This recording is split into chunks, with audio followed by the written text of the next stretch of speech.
I don't know how to do this. Because I'm going to explain this to you. I had big dreams. A lot of us have big dreams, big goals.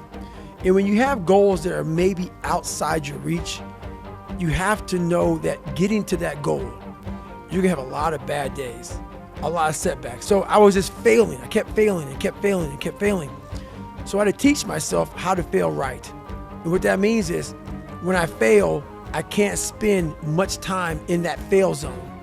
I have to be able to get up and get after the next day just as fast. So the big thing is know that if you have big goals and big dreams, along the way, failure is going to happen. On the other end of suffering is a life that many people don't know even exists. It's a beautiful world because like the 40% rule, we all live in this world where our brains are keeping us in this box. Outside that box, on the other edge of suffering, which is on the other edge of that 40%, is a world that's endless of opportunity. But we are afraid to go outside that box because in that box is comfortable. That's where all of our nice stuff, that's where the nice 4-lane highway's at. I know where the restrooms are at. I know where the gas stations are at. Outside that box, man, God gives you a shovel and says, man, start digging. That's not fun. But when you dig your own path to all kind of stuff that's unknown. And that's what I started realizing, man, like on the other end of this is some beautiful stuff. So I got outside my box and realized, man, 300 pounds, now look at me, I'm 185 pounds. And on the other side of the box was all this stuff. And I didn't know it was over there until I climbed the wall and saw it. This is real, dude. This is real. And every day I'm set back. So this is what I would tell your boy. This is exactly what I tell him. Every day you wake up, you're going to probably be set back for the first 4 weeks before you lose to significant weight because of the mind's going to be f***ing with you the whole time. There's no dopamine. There's no dopamine in there at 300 pounds. You got nothing. Your hormones are shot.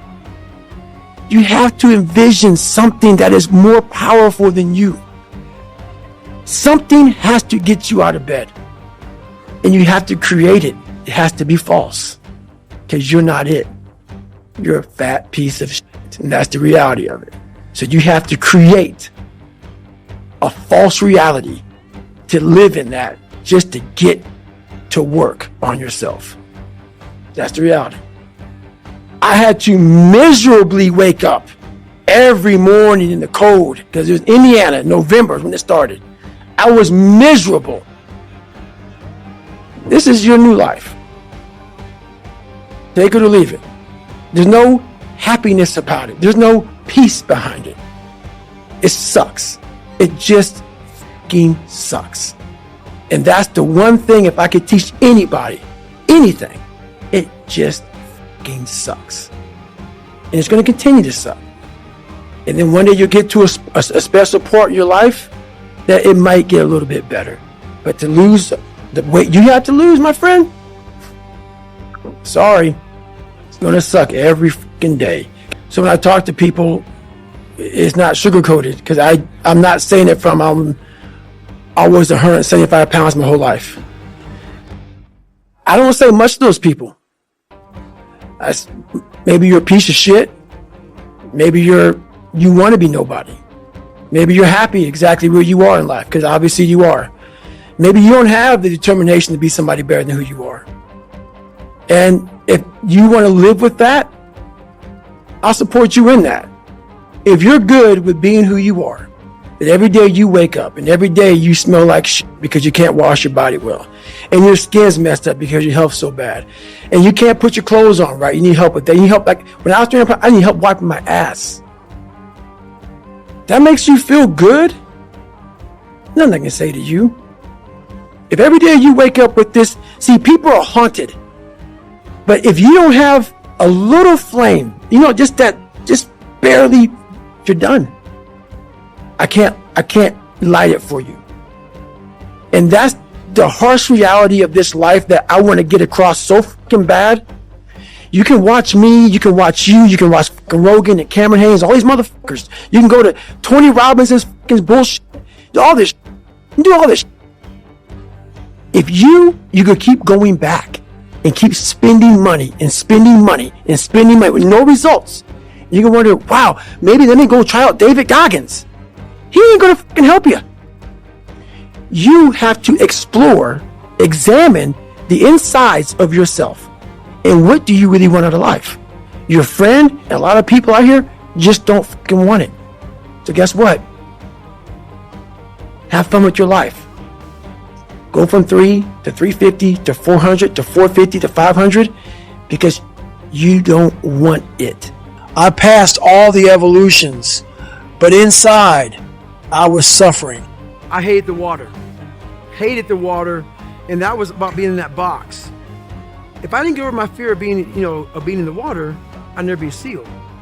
I'm gonna be up here right now. I have no story to share. By me saying, okay, man, I'm afraid of the water, and that's kind of shackling my mind. It's by facing those things, that's how you open up different doors of your life. Because all these things that we're afraid of, they're doors that can possibly lead you to a whole other world. But we keep them shut for fear, for insecurities. And that's the thing about tripling down on your weaknesses, so then those weaknesses end up becoming your strengths. Anxiety and fear, I would find the strength and motivation to transform my life. The brain is the most powerful weapon in the world. But once you figure out your brain, you become unstoppable to almost anything. Yeah, you can't beat death, you can't whatever. Your brain is amazing. Once you feed it the right conversation, the right mental nutrients, the right mental supplements, the right internal dialogue at the right time, with the right hit, with the right proof of what you've done in the past, and you send that right to the right circuit, dude, you're a fucking beast. A beast. But once again, you just can't read about it. You can't sit back and be a theorist. You have to be a fucking practitioner. And in that practice is where that becomes proof positive. What I'm saying is like, God, like David Goggins, he's blowing my mind. What is this? He's not crazy. And so many people, a lot of people. No matter what I'm doing or which arena I'm engaging in, I will always aim for greatness because I know that we are all mere mortals and greatness is possible for anyone and everyone if they are willing to seek it out in their own soul. In Gogglish terms, greatness is a state of letting go of all your faults and imperfections, scavenging every last bit of strength and energy and putting it to use to excel at whatever you set your mind to. Even if some motherfucker out there told you it was impossible, it is a feeling pursued by those rare souls willing to extend themselves beyond reason. We all have it. Most of us will never see it because to get there requires a willingness to extend yourself to the limit without any guarantee of success. Then again, success is just another mile marker on the journey. Landing the jump and walking away while lighting a cigarette as if it were a typical day on the job made Kenner look cool, but it didn't make him great. His willingness to do it in the first place, knowing that the chances of failure were high and everything it cost him, made him great. It wasn't a stunt to garner fame or publicity. It was merely an attempt to see what was humanly possible. Just as words can be redefined, never doubt that we can redefine ourselves. It can feel impossible at times because we live in a world filled with arbitrary boundaries and fixed social lines that are as thick as the walls around a fortress. Worse, we allow those walls to limit us in too many ways. The brainwashing starts early, and it starts at home. The people we grow up with and the environments we grow up in define who we think we are and what we think life is all about. When you're young, you can only know what you see. And if all you are ever exposed to are lazy people, content with mediocrity, or who convince you of your own worthlessness, greatness will remain a fantasy. So this is where the 40% rule comes in, people. Worst shaped my entire life. I've been through Ranger School, Delta Force selection twice, 3 hell weeks, all this crap. This is the worst pain I've ever been in. To this day, I'm 43 years old right now. Did 21 years in the military. I've done 60 ultra races, pull-up records, all kind of stuff. This is the worst pain of my entire life to this day. But this is when I had to realize one thing. I had to break this humongous thing down to very small. All I put in my mind was, let's not quit yet. I'm gonna quit, but not yet. So I sat there, I can't stand up, so let's get some nutrition. All right, I'm not dizzy anymore. Let me clean this crap off me, okay? I need some food. I'm gonna quit after I eat a peanut butter and jelly sandwich. All right, but not yet. Let me see if I can stand up. Stand up, maybe I'll quit. Let me see if I can walk to the car. There's the car, it's a 1 mile track. I'll walk past the car, I'm just gonna get back to the chair. I'm not gonna quit yet. I kept this mindset the whole time. I ended up doing 30 more miles. Did 31 miles, truthfully, after that. I did 101 miles in 19 hours. If you drive the car may say 130 miles an hour. The factory puts a governor on it, so you only go 91. So you're sitting there when to race somebody, they have no governor. They're fine. Boom. You can't, because every time you get to 91, the car starts doing this. We put a governor on our brain, and the second we get to that governor, our bodies start doing this. Oh, this sucks. This is uncomfortable. No, let's go this way, let's stop. It starts giving you all these questions that we cannot answer.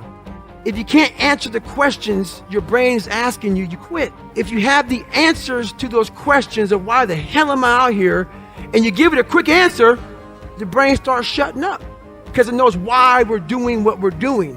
I started figuring these things out in my life. So we have this governor on our brain. And how you start pushing past that governor, start realizing your brain has the tactical advantage over you. Why? Because it knows your insecurities. It knows when you're lying. It knows your fears. It knows everything about you. And whenever those things start, like right now, I'm scared to death up here. Why? When I was in 6th grade, I was in a play. And I stood up in front of a whole bunch of white people that probably didn't, I was being judged in my mind. Scared the shit out of me. And I stuttered severely bad. And I knew I stuttered bad. My line was this long. It's like hello or some shit. And I stood up for everybody. I was like this. And I walked off stage.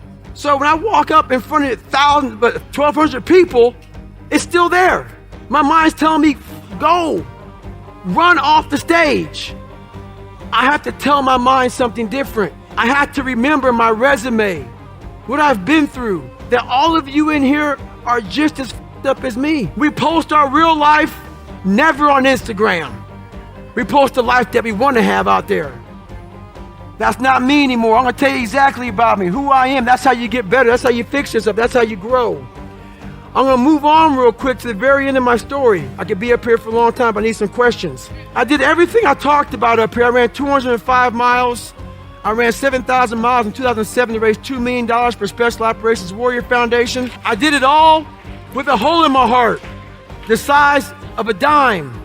So basically, I was sick as hell, and I didn't get into all of this. Once again, all these stories in my book with all these takeaways that I have that, I'm not a theorist, people. There's a bunch of people who are theorists who go to the library, study the mind. They study it in a book. I studied it by being a practitioner. I put my mind in hell, and I realized how it was thinking. And I figured out tools and tactics on how to get through it by being in it, not by studying it, by being in it. And literally, that's how I started callousing over. So I did 67,000 pull-ups in 9 months, and it calloused my hands. It calloused my hands real good to protect my hands against the bar. I started learning how to callous my mind, to callous over my victim's mentality. And that's what I did. If you live in the ghetto, or in a dying industrial or farming town, where buildings are boarded up, addiction runs rampant, and the schools are a mess, that will factor into the possibilities others envision for you and you envision for yourself. But even privileged people can feel shackled by their circumstances.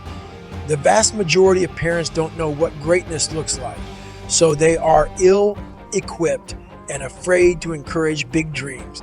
They want their children to have security and don't want them to experience failure. That's how limited horizons get passed down from generation to generation. Should we really be surprised that almost everybody has a knack for twisting their story to work against themselves? I hear it all the time. Privileged kids say, I have too much, so I cannot develop the skills that you have. The kid that came from nothing will tell me, I don't have enough. Therefore, I cannot develop the skills that you have. No matter where someone is in life, they never fail to confess why they can't get where they need to go. The minute they open their mouths, I see how limited their horizons are, and their sob stories come with the expectation that I will deliver a become great package to their front door. But that's not how it works. Identity is a trap that will keep you in blinders if you let it. Sometimes identity is what we are saddled with by society. Other times it's a category we claim. It can be empowering to associate yourself with a particular culture, group, job, or lifestyle, but it can also be limiting. If you stick with your own too closely, you will be susceptible to groupthink, and you may never learn who you really are or what you can accomplish. Each night, I'd fixate on the next day's task and become so terrified I couldn't sleep. And soon my fear morphed into resentment toward my classmates who, in my mind, had it easy, which dredged up my past. I was the only black man in my unit, which reminded me of my childhood in rural Indiana, and the harder the water confidence train became, the higher those dark waters would rise, until it seemed I was also being drowned from the inside out, while the rest of my class was sleeping. That potent cocktail of fear and rage thrummed through my veins, and my nocturnal fixations became their own kind of self-fulfilling prophecy. One where failure was inevitable because my unchecked fear was unleashing something I couldn't control. Somewhere you can be alone with your thoughts and wrestle with the substance of what and who you want to be in your one short life on earth. If it feels right, create an alter ego to access some of that dark matter in your own mind. That's what I did. In my mind, David Goggins wasn't the savage motherfucker who accomplished all the hard shit. It was Goggins who did that. David was the kid born with one eye closed and raised scared and shackled. There is nothing inherently special about me. I just stopped focusing on what was holding me back and learned to use rejection, pain, and failure as tools to harness every available bit of dark matter in my mind, all my unused strength, passion, and desire. It was rarely fun. I suffered way more than I smiled, but it helped me create my alter ego. Goggins was powered by the dark side of my soul that refused to be denied, and he had one goal: to become the hardest motherfucker to ever live. We all have a mental lab at our disposal, but most people don't even know that they have access to a place where they can transform themselves. Therefore, they remain locked out. By the time they hit midlife, the doors are wrapped with a rusty chain and dead-bolted. The equipment inside is dusty and broken. Weeds are sprouting from the foundation and the roof. For 2 decades, the doors to my lab were locked too because I'd locked myself inside. But after my heart scare, I realized that without even knowing it, at some point, I'd sleepwalked out of my mental lab and the doors had shut and locked behind me. Not getting civilized is about having a savage mentality. Civilized is something where people, it's a comfortable world. A lot of us say, like for instance, I see these athletes right now who retire, I'm 38, I'm 39, I did 20 years at the top of my game, and I'm chilling out now. You see them a year later and how they look. What the hell just happened to you, dude? What the hell? You're one of the greatest athletes of all time. Kids looked up to you. Women, men of all ages looked up to you. And they hit the pinnacle where it's time to retire, and their mind says, I'm civilized. The worst thing that could ever happen to any human being is they become civilized. It's that total accountability. Like even when you retire, there's a motherfucker looking at me and judging me right now, man. I was the baddest person to ever live. It doesn't go away, man. You gotta wake up, even though you retired, you never retired. You're setting the example every single day of your life. And being civilized feels so good. I'm sorry, man. Once you get to the top, you may retire, but you ain't never coming back home, man, because now you're judged. People see you falling off. You wanna be that guy who knows I may be retired from the sport or wherever I did, but I'll be damned if you ever see me looking like shit, feeling like shit, not arriving I've arrived. I've arrived mentality. You're always setting the example. Civilization feels so good. These comfortable feelings are what people want. They want retirement. They want that. They need that. It's a yearning feeling.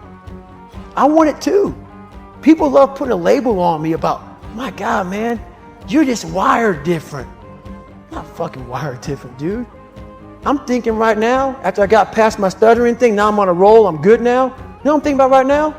I gotta fucking wake up tomorrow and do the same shit again. I gotta leave this fucking interview and go stretch out for 2.5 hours. I hate that shit. But guess what it does though? I'm constantly callousing over my victim's mentality that I once had growing up. Every day you have to do this shit. Because why? When you stop doing it, you don't just maintain it. If you stop shooting a gun, you're not gonna be a great shot if you pick a gun up a year from now. The only way to keep from getting rusty is to constantly oil that motherfucking machine. The machine is this. You gotta keep challenging every day. I realized that I'm going to be somebody and I'm searching for a feeling of true victory for myself and only myself. The second I shut out the whole world and realize that one thing, that I am in this world alone. I'm fighting this race by myself. Yeah, I'm all about people, I'm all about team, I'm all about that shit. But I'm really all about right now and in my life, just like you said, no one knows the real truth about me, how hard I really go. I don't care if anybody knows. I don't want anybody to know. I'm an introvert. I live an introverted life. And I love that about me. That right there is my fuel. Is I know that there's really no one out there grinding like me. And if they are, so be it. If I know about you, I'll make sure that I up my game. That's what the mentality is all about. My whole thing is a mentality thing. Like I told you the last time I was on the show, I viewed myself as the weakest person on the planet Earth. My goal in life was to, in my mind, believe I'm the hardest man alive. And that's why the whole thing is can't hurt me. That's what it's about. It's about whatever you think you are, you have to make that dream a reality. But that's where the hard part is making that dream reality. That's where the hard work comes in. That's where people know, how do you keep grinding every day? You have to make those insecurities, those fears. Like when I was 300 pounds, I didn't have any drive. I'm gonna go be a Navy SEAL. What kind of stupid shit is that, 300 pounds? It wasn't like a drive to go be a Navy SEAL. I was an insecure, lying kid, afraid. I had to look at my insecurities and in my fear and find drive in that. We're all looking for passion. Passion's all around you. You have a whole fucking stack of it all around you. It's your insecurities, all that shit. You gotta dive deep in that shit. It's all in there. All the energy and fuel you need is right in yourself. It's all there. You got a lot of stuff to do to overcome. And that's where I found it. I found it right there in my own insecurities. I found drive in my own insecurities. And that's the most powerful thing in the world. When you can find drive in your own doubt, fear, insecurities, you become very unstoppable. It's the truth. It's funny, man. People want to know how I'm always motivated. It's the unseen work. What she just said is a true statement. Those are false dopamine hits that people are giving you, man. There's no belief in that. These are teamwork dopamine. Like, I'm out running at 2 o'clock in the morning, 1 o'clock in the morning, in the gym, long sessions by myself. That's real. How I'm able to just extract dopamine, the good dopamine, whenever I want. Man, I've trained 99% of my life alone. No one pat me on the back. I did all of the work alone. And while I'm still hard on myself, I know what I did. So whenever times get bad for me, people, all this, who's gonna carry the boats and lot? That's real.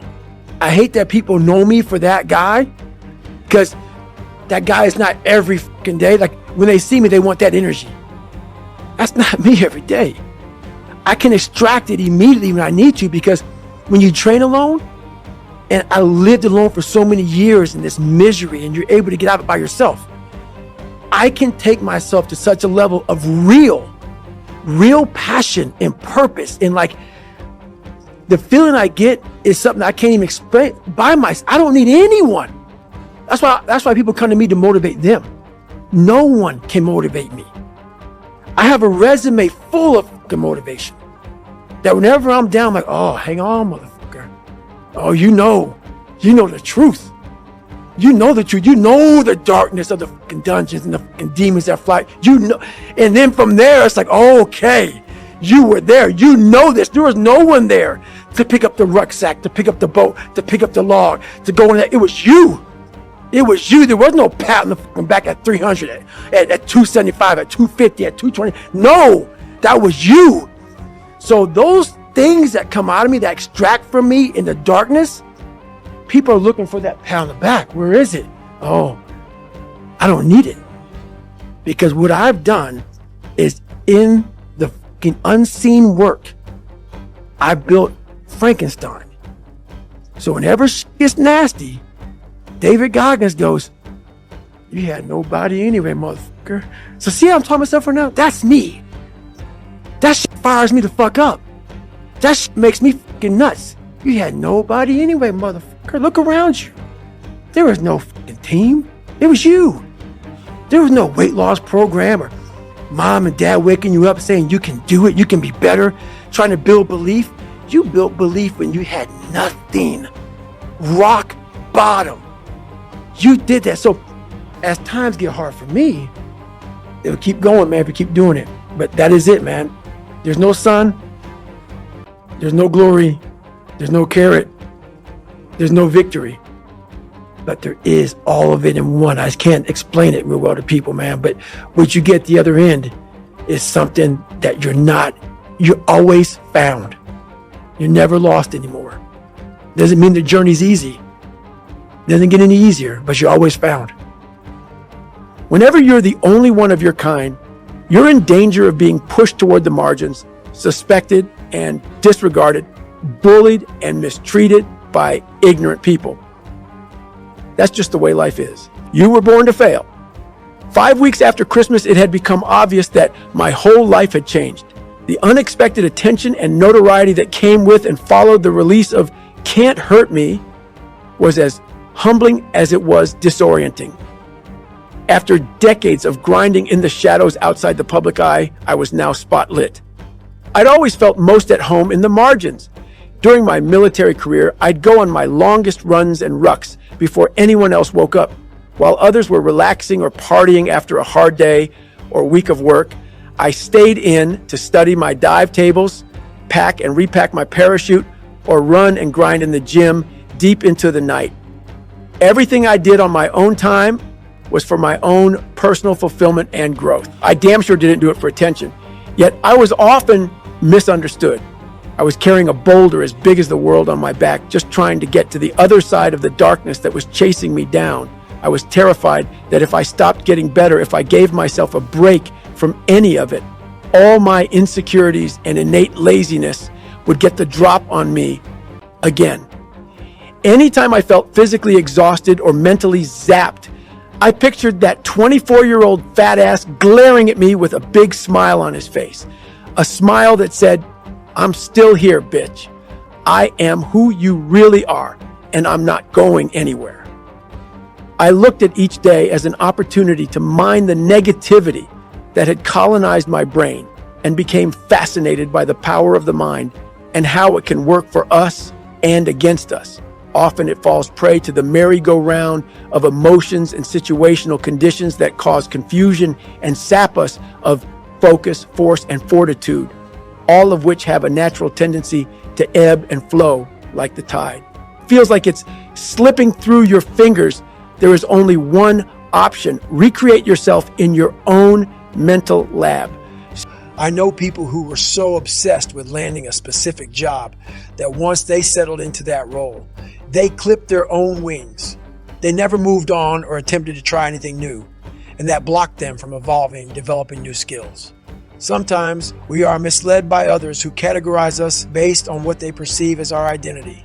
When I met with Navy recruiters, Several tried to steer me away from SEAL training and into a different opportunity because I didn't fit the mold. I was overweight. My ASV AB scores were low, and there was my skin color. Remember, I was only the 36th Black Navy SEAL. The recruiters weren't trying to hurt me, and I don't believe they were racist. They honestly thought they were helping me by presenting more realistic options. Usually, however, we mislead ourselves. Those of us who are struggling with our self-worth, like I was as a child, often build identities around the very things that haunt us the most. Not because we want to, but because subconsciously we are convinced that is how everyone else sees us. You cannot allow what someone else may or may not think about you or the issues you're dealing with to stop your progress. My environment and my history made me over anxious and stressed out. The color of my skin made me a mark.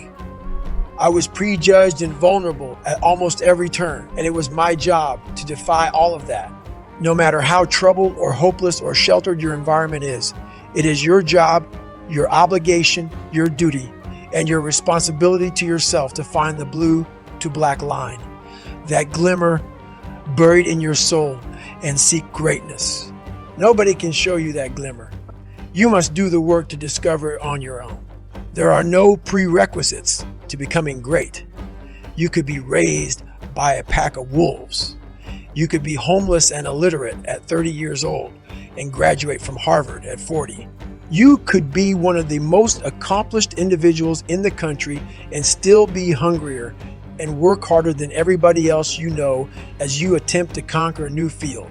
And it all starts with a commitment to looking beyond your known world, beyond your street, town, state, or nationality, beyond culture and identity. Only then can true self-exploration begin.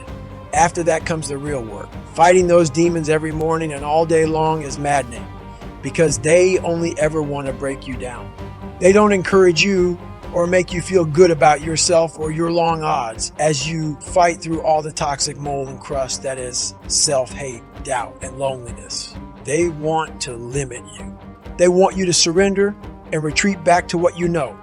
They want you to quit before you get to pliability, where the sacrifice, hard work, and isolation that felt so heavy for so long become your haven, where after struggling to visualize greatness for years, it is effortless. That's when momentum will gather like an updraft and send you airborne and spiraling toward the outer limits of your known world. It's time to level up and seek out that blue to black line, the line that separates good from great. It is within each one of us. I believe that we are our own hero. And if you have a culture, let's say right now you guys idolize me and then tomorrow I go outside and I have some kind of issue. I can let you down. I'm human. All your mentors, everybody you like, we're human. You got to put yourself on that pedestal, hold yourself to a higher standard, hold yourself accountable, and then look up to yourself. I'm not saying kiss your own ass, but I'm saying hold yourself to a standard and look within inside yourself and try to be the best you can be. We start trying to mimic somebody else. Don't be them, be you. And that's kind of my mindset.